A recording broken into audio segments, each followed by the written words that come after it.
வணக்கம் மக்களே, நான் இன்னைக்கு உங்களுக்கு ஒரு சூப்பரான ஃபேண்டசி மூவி தான் எட்டு வந்திருக்கேன். இந்த படத்துடைய பேர் தான் செவன்த் சன். வாங்க நம்ம சீக்கிரமாவே கதைக்குள்ள போயிடலாம். படத்துடைய ஸ்டார்டிங்லேயே ஒருத்தர் காட்டுறாங்க. இவர் பேர் தான் மாஸ்டர் கிரேகரி. இவர் ஒரு மந்திரவாதி கூட. இவர் என்ன பண்ணிட்டு இருக்காரு அப்படின்னா, இவரோட காதலியான மெக்லின் அப்படிங்கிற ஒரு சூனியக்காரிய ஒரு மந்திர கிணத்துக்குள்ள போட்டு அடைச்சு வச்சிருவாரு. அடைச்சு வச்சதுக்கு அப்புறம் அவரும் அந்த இடத்த விட்டு கிளம்பிடுறாரு. மறுபடியும் அதே கிணத்து காட்டுறாங்க. நாட்களும் கடந்து போயிட்டே இருக்கு, மாதங்களும் ஆயிட்டு இருக்கு. அதுக்கப்புறம் வருஷங்களே ஆயிடுச்சு. பல வருஷங்களுக்கு ஒரு தடவை நிலா சிவப்பு வண்ணமாவே மாறும். அப்பதான் அந்த சூனியக்காரிகளுக்கு அவங்க சக்தியெல்லாம் திரும்ப கிடைக்க ஆரம்பிக்கும். அந்த சூனியக்காரியும் அந்த கிணத்துல இருந்து ஒரு டிராகனா மாதிரி வெளியே வந்துடுறான். மாஸ்டர் கிரேகரியோட சிஷியன்னு ஒருத்தர் இருப்பான். அவரும் மாஸ்டர் கிரேகரியை தேடிட்டு இருப்பாரு. ஒரு வழியா கிரேகரியை எப்படி அவரும் கண்டுபிடிச்சிடறாரு. அவரும் மாஸ்டர் கிரேகரி கிட்ட பக்கத்து ஊர்ல ஒரு பொண்ணு வித்தியாசமா நடந்துட்டு இருக்கா, வாங்க நம்ம என்ன நேர்ல போய் பார்க்கலாம் அப்படின்னு சொல்ல, அதுக்கப்புறம் மாஸ்டர் கிரேகரியும் ஒரு சிஷியனும் இங்கிருந்து கிளம்பி அங்க போக ஆரம்பிக்கிறாங்க. அவங்களும் அங்க போனதுக்கு அப்புறம் அவங்களுக்கு தேவையான பொருட்களை எடுத்துட்டு அந்த பொண்ணுடைய வீட்டுக்கு போறாங்க. அங்க போனதுக்கு அப்புறம் கிரேகரி அந்த பொண்ணுக்கு பக்கத்துல போய் நிக்கிறாரு. இவர் பக்கத்துல போனதுக்கு அப்புறம் அந்த பொண்ணும் என்ன நிரந்தரமா அடைச்சு வைக்க முடியாதுன்னு தெரியல கிரேகரி அப்படின்னு சொல்லுது அந்த பொண்ணும். இதை கேட்ட அவரும் அந்த அப்பாவை பொண்ணை விட்டு விலகிற அப்படின்னு சொல்லிட்டு அந்த பொண்ணுடைய கழுத்துல ஒரு மந்திர கயிறை மாட்டுறாரு. கொஞ்ச நேரத்துல அந்த பொண்ணுடைய உடம்புக்குள்ள இருந்து ஒரு கருப்பு உருவம் வெளிவர ஆரம்பிக்குது. அப்பதான் மாஸ்டர் கிரேகரிக்கும் தெரியுது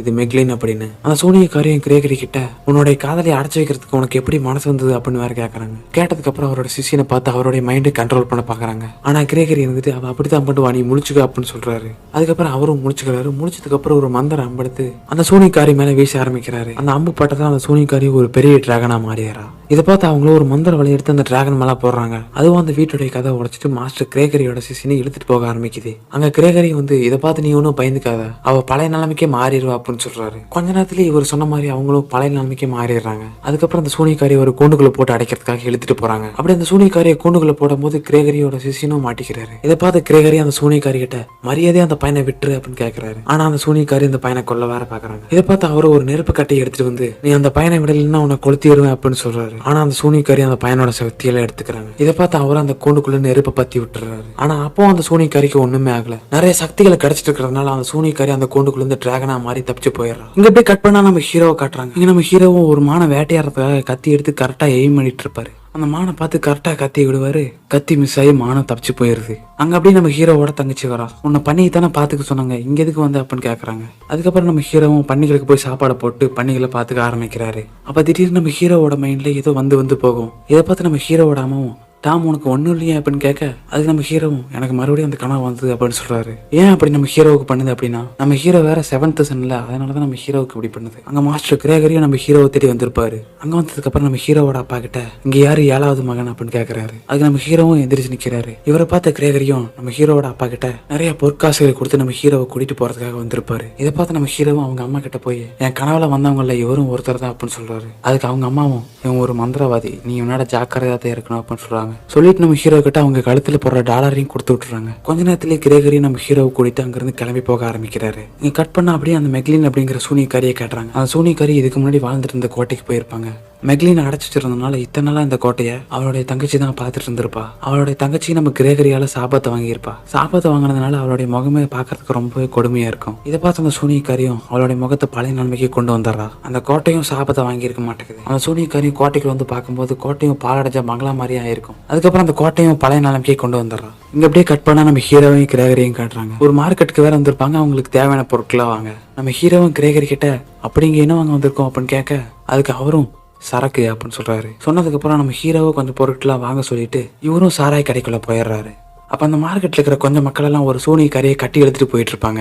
இதை பார்த்து நம்ம ஹீரோ அவங்கள்ட்ட போய் இவளை விட்டுருங்க நான் பாத்துக்கிறேன் அப்படின்னு சொல்றாரு. இதை கேட்ட அவங்களும் இவர் கிரேகரியோட சிசியம் தான் அப்படின்ட்டு அவங்களையும் விட்டுறாங்க. நம்ம ஹீரோவும் அந்த சூனியக்காரியை ஒரு இடத்துக்கு கூட்டிட்டு போய் அந்த சூனியக்காரியோட கட்டை அறுத்து விட்டுறாரு. இந்த சூனியக்காரி தான் அந்த படத்துடைய ஹீரோயினி. நம்ம ஹீரோயினியும் அடுத்த தடவை பார்க்கலாம் அப்படின்னு சொல்லிட்டு நம்ம ஹீரோவுக்கு டிமிக்கி கொடுத்துட்டு அவங்களும் கிளம்பிடுறாங்க. கொஞ்ச நேரத்துல அங்க இருட்டும் கட்டிடுது. கிரேகரியும் நம்ம ஹீரோவும் ஒரு காட்டுக்குள்ள போயிட்டு இருக்கும்போது நம்ம ஹீரோவும் அவர்கிட்ட இதுக்கு முன்னாடி உங்கள்கிட்ட சீனை வேலை பார்த்துட்டு இருந்தாருல, அவருக்கு என்ன ஆச்சு அப்படின்னு கேட்கிறாரு. அதுக்கு மாஸ்டர் கிரேகரி அதெல்லாம் உங்கள்கிட்ட சொல்ல முடியாது அப்படின்னு சொல்லிடுறாரு. அந்த காட்டுக்குள்ள நிறைய பேயெல்லாம் வேற இருக்கும் போல இருக்கு. நம்ம ஹீரோ சுத்தி ஒரு பேய் வந்துட்டு இருக்கோம். இதை பார்த்து கிரேகரியும் அது ஒன்னும் பண்ணாது, நீ அமைதியா இருக்கிற வரைக்கும் அப்படின்னு சொல்றாரு. சொன்னதுக்கு அப்புறம் இதுங்களை விடவே கொடூரமான உனக்கு தான் நம்ம பிடிக்க போறோம். சூனியக்காரிகளோட மேல்கிளின் அப்படிங்கிற ராணியை தான் நம்ம இப்ப பிடிக்கிறதுக்காக போயிட்டு இருக்கோம். இதில் நம்மளுக்கு என்ன வேணா ஆகலாம் அப்படின்னு சொல்ல, அப்ப திடீர்னு நம்ம ஹீரோவுக்கு மறுபடியும் ஒரு கனவு வர ஆரம்பிக்குது. அங்கேயே நம்ம ஹீரோவும் மயக்கம் போட்டு விழுந்துறாரு. அடுத்த நாள் காலையில் நம்ம ஹீரோவை காட்டுறாங்க. நம்ம ஹீரோவை வேற கூட்டிட்டு ஒரு படகுல போயிட்டு இருப்பாங்க. எந்திரிச்ச உடனே ஒரு மிருகமாட்டு இருக்கிற ஒரு உருவத்தை பார்ப்பாரு. இதை பார்த்து நம்ம ஹீரோவும் இது என்ன அப்படின்னு கேட்கிறாரு. அதுக்கு கிரேகரியும் இதை பேர் சொல்லிதான் கூப்பிடணும் அப்படின்ட்டு இவன் பேர் தான் டஸ்க் அப்படின்னு சொல்றாரு. கொஞ்ச நேரத்துல இவங்க எல்லாரும் நம்ம கிரேகரியோட வீட்டுக்கு போயிடுறாங்க. இதை பார்த்து நம்ம ஹீரோவும் இப்போ நம்ம எதுக்கு இங்க வந்திருக்கோம் அப்படின்னு கேட்க அதுக்கு மாஸ்டர் கிரேகரியும் மேல்கில் நான் சும்மா ஒன்றும் அடைச்சு வைக்க முடியாது, நமக்கு தேவையான பொருட்கள் நிறைய இங்க இருக்கு, அதை எடுத்துட்டு போகணும் அப்படின்னு சொல்றாரு. சொல்லிட்டு இந்த நாள் முழுக்க நம்ம இங்கே தான் இருக்க போறோம், எனக்கு கொஞ்சம் நேரம் தேவைப்படுது, நீ நல்லா தூங்கி ஓய்விடு அப்படின்னு சொல்லிட்டு கிளம்பிடுறாரு. நம்ம ஹீரோவும் தூங்கிட்டு இருக்கும்போது திடீர்னு அப்போ ஒரு சத்தம் கேட்குது. என்னடா சத்தம் கேட்குது அப்படின்ட்டு நம்ம ஹீரோ அந்த ரூம் விட்டு வெளியே வந்து பாக்குறாரு. ஒரு சிலை வேற நம்ம ஹீரோவை துரத்த ஆரம்பிக்கும். நம்ம ஹீரோ அந்த சிலை கிட்ட இருந்து தப்பிச்சு போறதுக்காக மரம் விட்டு மரம் தவற மாதிரி எல்லா இடத்தையும் குதிச்சு போயிட்டு இருப்பாரு. ஒரு கட்டத்துக்கு மேல நம்ம ஹீரோ அந்த சிலை கிட்ட மாட்டிக்கிறாரு. அந்த சிலையை ஒரு கத்தி எடுத்து நம்ம ஹீரோவை கொத்தலாம் அப்படின்னு போகும்போது கரெக்டா அந்த சமயத்துல மாஸ்டர் கிரேகரி அங்க வந்துடுறாரு. அங்க வந்ததுக்கு அப்புறம் அந்த சிலையாட சண்டை போட்டு அந்த சிலையும் அழிச்சிடுறாரு. அதுக்கப்புறம் கிரேகரியும் உனக்கு கொடுத்த முதல் பரிசு இதுலயே நீ கோலை அப்படின்னு நிரூபிச்சுட்ட, உங்க அப்பா உன ரொம்ப பலசாலி அப்படின்னு சொன்னாரு, நீ என்னன்னா ரொம்பவே கோலத்தனமா இருக்க அப்படின்னு சொல்றாரு. அதுக்கப்புறம் நம்ம ஹீரோ ஒரு கத்தி எடுத்து கிரேகரியை பார்த்து விடுறாரு. அது கரெக்டா கிரேகரியோட முகத்துக்கு முன்னாடி ஒரு இடத்த போய் குத்தி நிக்குது. இதை பார்த்த கிரேகரியும் நீ நல்லா தான் குறி வைக்கிற, ஆனா குறி தவறிடுச்சு அப்படின்னு சொல்றாரு. அதுக்கு நம்ம ஹீரோவும் எனக்கு கத்து கொடுங்க அப்படின்னு சொல்றாரு. அதுக்கப்புறம் கிரேகரியும் ஒரு புத்தகத்தை எடுத்துட்டு போய் நம்ம ஹீரோ கிட்ட அந்த சூனிக்காரிக்கு கீழே வேலை பார்த்துட்டு இருப்பாங்கல்ல அவங்க எல்லாம் யாரு என்ன அப்படின்னு வந்து சொல்லிட்டு இருக்காரு. சொல்லி முடிச்சுட்டு நம்ம ஹீரோவுக்கும் கத்தி வீச பயிற்சி கத்து கொடுத்துட்டு இருக்காரு. இங்க அப்படியே கட் பண்ண அந்த சூனியக்காரியை காட்டுறாங்க. அங்க நம்ம ஹீரோயின் இருக்காங்களா அவங்களும் அந்த சூனியக்காரியோட கும்பல ஒருத்தங்க தான். இந்த சோனியக்காரியோட தங்கச்சி மக தான் நம்ம ஹீரோயினி. நம்ம ஹீரோயினி அவங்க பண்றதெல்லாம் சரியில்லை அப்படின்ட்டு அவங்க அம்மா கிட்ட போய் சொல்றாங்க. அதுக்கு அவங்க அம்மாவும் நான் இப்ப இப்படி இருக்கிறதுக்கு காரணமே நம்ம ராணி தான், அவங்க சொல்றதான் நம்ம செஞ்சாகணும், நீ கிரேகரியை பின்தொடர வேலையை மட்டும் பாரு அப்படின்னு சொல்றாங்க. அப்படியே அங்க கட் பண்ணா நம்ம ஹீரோவை காட்டுறாங்க. இவங்க எல்லாரும் ஒரு காட்டுல தூங்கிட்டு இருப்பாங்க. அப்ப திடீர்னு நம்ம ஹீரோவும் முழிச்சுக்கிறாரு. முழிச்சிட்டு பக்கத்துல இருக்கிற குளத்துல ஒரு சத்தம் கேட்குது அப்படின்னு போய் பாக்குறாரு. அங்க நம்ம ஹீரோயினையும் குளத்துல குளிச்சிட்டு இருக்காங்க. நம்ம ஹீரோவும் அவங்க குளத்துல பார்த்துட்டு இந்நேரத்துல நீ இங்க என்ன பண்ற அப்படின்னு கேட்க நான் நிலா வெளிச்சத்துல குளிச்சிட்டு இருக்கேன் அப்படின்னு சொல்லிட்டு குளத்துல இருந்து வெளியே வந்து நம்ம ஹீரோவோட கையை பிடிக்கிறாங்க. அப்ப திடீர்னு இவங்க ரெண்டு பேருக்குமே ஒரு ஷாக் அடிச்ச மாதிரி உணர்ச்சி வந்துடும். நம்ம ஹீரோவா அவங்கள்ட்ட என்னாச்சு அப்படின்னு கேட்க அதுக்கு அவங்களும் நம்ம யாரோட சேர்ந்து வாழ போறோமோ அவங்க கையை நிலா வெளிச்சத்துல பிடிச்சா இந்த மாதிரி தான் ஆகும் அப்படின்னு சொல்றாங்க. அதுக்கப்புறம் அவங்களும் நம்ம ஹீரோ கிட்ட நீங்க எங்க போயிட்டு இருக்கீங்க அப்படின்னு கேட்க அதுக்கு நம்ம ஹீரோவும் அந்த சூனியக்காரியோட கோட்டைக்கு நாங்க போயிட்டு இருக்கோம் அப்படின்னு சொல்றாரு. நம்ம ஹீரோவும் இவன் நம்மள உழவு பார்க்கறதுக்காக தான் வந்திருக்கா அப்படின்னு கண்டுபிடிச்சிடுறாரு. கொஞ்ச நேரத்துல அவளும் அங்கிருந்து மறைஞ்சு போயிடுறா. அடுத்த நாள் காலையில அவங்க கிளம்பலாம் அப்படின்ட்டு எல்லாத்தையும் எடுத்து வச்சுட்டு இருக்கும்போது இவங்களை பாக்குறதுக்காக குதிரையில் நிறைய பேர் வந்துட்டு இருப்பாங்க. அவங்களும் அங்க வந்ததுக்கு அப்புறம் உங்களை கூட்டிட்டு வர சொல்லி அதிகாரி உத்தரவிட்டு இருக்காரு அப்படின்னு சொல்றாங்க. கிரேகரியை நம்ம ஹீரோவை எங்க கூட்டிட்டு போனதுக்கு அப்புறம் இவங்களை கூட்டிட்டு வர சொன்னவர் இருந்துட்டு தீய சக்திகள் நம்ம பூமியில வர ஆரம்பிச்சிருச்சு, இன்னைக்கு காலையில கூட நாங்க ஒரு அரக்கனை பிடிச்சி வச்சிருக்கோம், அவன் கிட்டேயே யாராலையும் கூட நெருங்க முடியல, அதனாலதான் எங்களை பாதுகாக்கிறதுக்காக உங்களுக்கு இந்த இடத்துக்கு கூட்டிட்டு வர சொன்னேன் அப்படின்னு சொல்றாரு.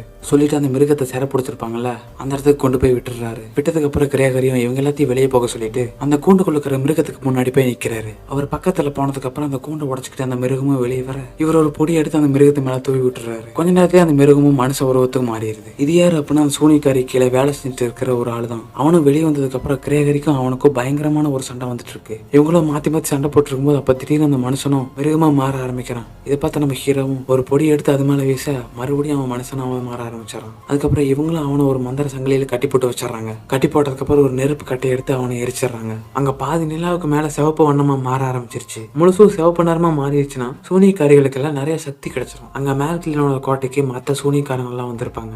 இவங்க எல்லாத்தையும் ஒரே இடத்துக்கு வர மாதிரி மேல்கிளன் தான் செஞ்சிருப்பாங்க. அங்க அப்படியே கட் பண்ண ஒரு காட்டுல இவங்க 3 பேர் அந்த கோட்டையை நோக்கி போயிட்டு இருக்கும்போது நிலத்தை பொத்துக்கிட்டு நிலத்துக்குள்ள இருக்க ஒரு அரக்கன் வெளியே வந்துடுறான். இதை பார்த்த கிரேகரியும் அதுக்கு கண்ணு தெரியாது, நம்ம தப்பிச்சு சீக்கிரமா ஓடிடலாம் அப்படின்னு சொல்லிட்டு அங்கிருந்து வேக வேகமா ஓடி போய் ஒரு குகைக்குள்ள பூந்துடுறாங்க. அந்த குகைக்குள்ள பூந்து இன்னொரு பக்கம் போயிட்டு இருக்கும்போது ரொம்பவே ஆழத்துல ஒரு நதி ஒண்ணு இருக்கு. அப்படியே ஒரு ஜம்ப் பண்ணி அவங்களும் அதுக்குள்ள விழுந்துடுறாங்க. அந்த நேரம் பார்த்தா அங்க ஒருத்தர் தட்டு மரத்துல போயிட்டு இருப்பாரு. இவங்களும் தண்ணிக்குள்ள இருந்து வெளியே வந்து அது மேல ஏறிக்கிறாங்க. அந்த அரக்கனும் அங்க மேல நின்று பாத்துட்டு இருக்கும்போது அப்ப கிரேகரியும் இனிமேல் ஒன்னும் பயப்படாது, அதுக்கு தண்ணினா ரொம்பவே பயம் அப்படின்னு சொல்றாரு. இது வேற அந்த அரக்கனுக்கு கேட்டிருக்கு போல இருக்கு. அங்கிருந்து அப்படியே ஒரு சுருள் அடிக்குது. அந்த அரக்கனும் தண்ணிக்குள்ள விழுந்து நம்ம ஹீரோவை பிடிச்சிட்டு தண்ணிக்குள்ள போயிருது. அப்ப வேற அந்த நதிக்கு கீழே ஒரு பெரிய நீர்வீழ்ச்சி இருந்திருக்கு போல இருக்கு. அந்த நீர்வீழ்ச்சியில இருந்து 2 பேரும் கீழே விழுந்துடுறாங்க. அதுல அந்த அரக்கன் அப்படியே தண்ணியாட அடிச்சுட்டு போயிடுறான். நம்ம ஹீரோ மட்டும் அப்படியே பொழைச்சுக்கிறாரு. அப்ப வேற திடீர்னு அந்த இடத்துக்கு மேல்கிளனோட தங்கச்சி அங்க வந்துடுறாங்க. ஒரு கத்தி எடுத்து நம்ம ஹீரோவோட நெஞ்சு மேல வைக்கும்போது நம்ம ஹீரோவுக்கு அவங்க அம்மா கொடுத்த டாலர்ல ஒரு கல்லு வேற இருக்கும். கரெக்டா அந்த கத்தி அந்த கல்லுல படும்போது இவங்களுக்கு திடீர்னு ஒரு ஷாக் அடிச்ச மாதிரி ஆகி போயிடும். அதுக்கப்புறம் அவங்களும் ஒரு டிராகனா மாதிரி அங்கிருந்து போயிடுறாங்க.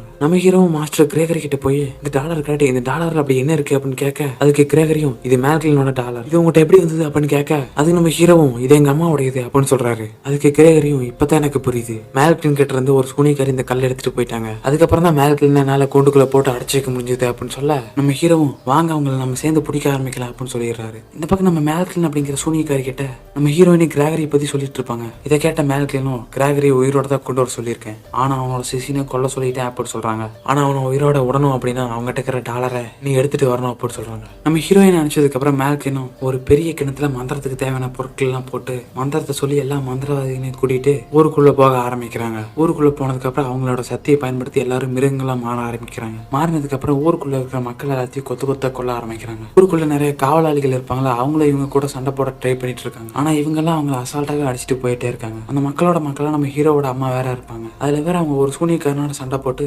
அவங்களும் அவனை கொண்டுருவாங்க. அந்த சூனியக்காரனை கொன்னதுனால மேல்கினுக்கு இந்த விஷயம் தெரிய ஆரம்பிச்சிருது. இந்த விஷயம் தெரிஞ்ச மேல்கின் அங்க வந்து நம்ம ஹீரோட அம்மாவை கொண்டுறாங்க. இங்க அப்படியே அவங்க 3 பேர்த்தையும் காட்டுறாங்க. டஸ்க்கு வேற ஏதோ ஆபத்து நடக்க போகுது அப்படின்னு தெரிஞ்சிருக்க போல இருக்கு. நம்ம ஹீரோவை கொஞ்ச நேரம் உட்கார சொல்லிட்டு கிரேகரியை கூட்டிட்டு காட்டுக்குள்ள போக ஆரம்பிக்கிறாரு. அவங்க போனதுக்கு அப்புறம் நம்ம ஹீரோவை பாக்குறதுக்கு மேல்கின் நினைச்சு நம்ம ஹீரோயினையும் வந்திருப்பாங்க. நம்ம ஹீரோயின் வந்து நம்ம ஹீரோ கிட்ட நாம எங்கேயாவது ஓடி போயிடலாம், எங்க ராணி உன்னை கொல்ல சொல்லிட்டாங்க, கண்டிப்பா சூனிக்காரங்க எல்லாம் உன்னை கொல்ல வருவாங்க, நம்ம அதுக்கு முன்னாடி எங்கேயாவது கண்காணத்துக்கு போயிடலாம் அப்படின்னு சொல்ல அங்க திடீர்னு கிரேகரி வந்துடுறாரு. வந்ததுக்கு அப்புறம் நம்ம ஹீரோயினையும் ஒரு மந்திர கயிறை போட்டு கட்டி வச்சிடறாரு. நம்ம ஹீரோவும் ஒரு கத்தி எடுத்து கிரேகரி கிட்ட அவளை எதுவும் பண்ணாதீங்க அப்படின்னு சொல்றாரு. அதுக்கு கிரேகரியும் இது உனக்கு ஒரு பரிச்சை டாம் அப்படின்னு சொல்றாரு. இதை கேட்காம டாமும் அந்த கத்தி எடுத்து நம்ம ஹீரோயினை கைத்தை வெட்டிடுறாங்க. நம்ம ஹீரோவும் அப்படியே நம்ம ஹீரோயினே தப்பிச்சு போக வச்சிடறாரு. ரொம்பவே கடுப்பான கிரேகரியும் அவங்ககிட்ட இருந்து கல்லை எடுத்துட்டு போயிட்டாடா அப்படின்னு சொல்றாரு. அதுக்கப்புறம் நம்ம ஹீரோவும் நம்ம ஹீரோயினை துரத்திட்டு போக ஆரம்பிக்கிறாரு. அப்படி அந்த காட்டுக்குள்ள போயிட்டு இருக்கும்போது மேல்கில் நினைச்ச ஆளுங்க திடீர்னு வந்துடுறாங்க. நம்ம ஹீரோவுக்கு பின்னாடி டஸ்க்கும் கிராகரியும் வந்துட்டு இருப்பாங்க. அப்போ அந்த சூனியக்காரங்களுக்கும் இவங்களுக்கும் பயங்கரமான ஒரு சண்டை வந்துட்டு இருக்கு. இவங்க கிட்ட இருந்து எப்படியாவது தப்பிச்சு போகணும் அப்படின்ட்டு அவங்க 3 பேரும் அந்த காட்டை நோக்கி ஓடிட்டு இருக்கும்போது திடீர்னு பாதாள கிணறு வந்துருது. அப்ப அந்த சூனியக்காரில் ஒரு கட்டை எடுத்து கிரேகரி மேல போலான்ட்டு போக அந்த நேரம் பார்த்து கிரேகரியும் குஞ்சுக்கிறாரு. கட்டையும் டஸ்க்கு மேல பட்டு டஸ்க்கும் பாதாள கிணத்துக்குள்ள போய் விழுந்துடுறாரு. அந்த சூனியக்காரங்களால தள்ளி விட்டு நம்ம ஹீரோவும் பாதாள கிணத்துக்குள்ள போய் விழுந்துடுறாரு. அந்த சூனியக்காரங்களும் கிரேகரியை ஒரு வலையை போட்டு பிடிச்சிடறாங்க.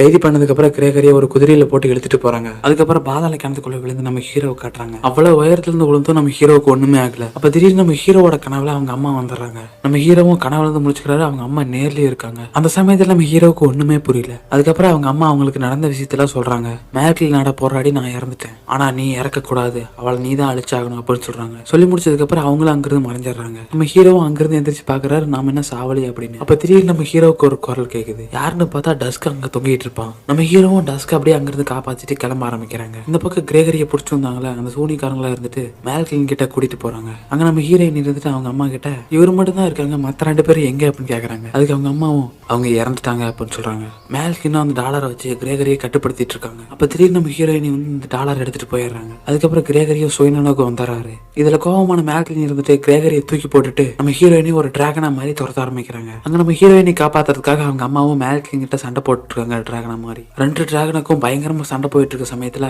அந்த இடத்துக்கு நம்ம ஹீரோவும் டஸ்க்கும் வந்துடுறாங்க. அங்க வந்து நம்ம ஹீரோவும் ஹீரோயினை பார்த்து அந்த டாலர் அங்க அப்படின்னு கேட்க அதுக்கு அவங்களும் அது எங்கே கீழே விழுந்துருச்சு அப்படின்னு சொல்றாங்க. அப்ப நம்ம ஹீரோவும் ஒரு சூனியக்காரி கிட்ட மாட்டிக்கிறாரு. அந்த சூனியக்காரியும் நம்ம ஹீரோ உடம்பை கத்தியால கிழிச்சிட்டு இருக்காங்க. அப்ப நம்ம ஹீரோ பக்கத்துலயே அந்த டாலர் இருந்திருக்கு. நம்ம ஹீரோவும் அந்த டாலர் எடுத்து கழுத்துல போட்டுட்டு கிரேகரியோட மந்திர கோலை எடுத்து அந்த சூனியக்காரியை அழிச்சிடுறாரு. அப்ப நம்ம ஹீரோயினியோட ஒரு சூனியக்கார சண்டை போட்டுட்டு இருப்பான். அந்த சூனியக்காரனும் நம்ம ஹீரோயினை கொல்லலாம் அப்படின்னு போகும்போது நம்ம ஹீரோ அந்த மந்திர கோலை வச்சு அந்த சூனியக்காரனை அழிச்சிடுறாரு. இந்த பக்கம் அந்த 2 டிராகனும் வானத்துல பயங்கரமா சண்டை போட்டுட்டு தன்னுடைய வாழை வச்சு ஒருத்தர் மாத்தி குத்திக்குது. இப்படி குத்துனதுனால சுயநனவை இழந்து 2 டிராகனும் வானத்துல இருந்து கீழே விழுந்துடுறாங்க. அப்படி கீழே விழுந்ததுல பழைய நாமக்கே மாறிடுறாங்க. ரொம்பவே கோவத்துல இருக்கிற மேல்கின் நீ எதுக்காக இப்படி பண்ணிட்டு இருக்க அப்படின்னு அவங்க தங்கச்சியை பார்த்து கேக்குறாங்க. அதுக்கு அவங்களும் என் பொண்ணு எனக்கு முக்கியம் அப்படின்னு சொல்றாங்க. இதுல கோவமாயி மேல்கினும் அவங்களை கொண்டுறாங்க. இதை வேற நம்ம ஹீரோயினை பார்த்து ரொம்பவே அழுத்துட்டு இருக்காங்க. நம்ம ஹீரோவும் அடுத்தது மேல்கினை கொல்லலாம் அப்படின்னு போகும்போது கிரேகரி அந்த இடத்துக்கு வந்து நான் அவளை பாத்துக்கிறேன் அப்படின்னு அவர் சொல்றாரு. கிரேகரி மேல்கின் கிட்ட போறாரு. மேல்கின் கிரேகரியை பார்த்து நான் உன்னை நம்பினேன், நீ என்னை காதலிக்கிறதா சொல்லி அந்த மந்திர கிணத்துல என்ன பல வருஷமா அடைச்சு வச்சுட்ட அப்படின்னு சொல்றாங்க.